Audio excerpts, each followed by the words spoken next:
నా పేరు పృథ్వీ, నేను లండన్ నుంచి వచ్చాను. టికెట్స్ మేము ఆన్లైన్లో ఉన్నాం. మేము ఎస్ఆర్హెచ్ ఫ్యాన్స్మి, కానీ రోహిత్ శర్మ సపోర్టర్స్మి.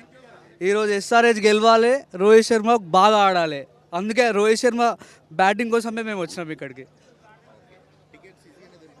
టికెట్స్ ఆన్లైన్లో చాలా కష్టంగా దొరికినాయి. అంటే ఇక 15 మినిట్స్లో టికెట్స్ అయిపోయినాయి. బట్ మేము ఒక 1 అవర్ ముందు నుంచే ట్రై చేసుకుంటూ కూర్చొని ఇంకా ట్రై చేస్తుంటే దొరికినాయి మాకు. మేము 7 మెంబర్స్ వచ్చినాం. మా ఫ్రెండ్స్ అందరు అక్కడనే ఉన్నాడు, మా ఫ్రెండ్ అక్కడ ఉన్నాడు. Yeah, thank you.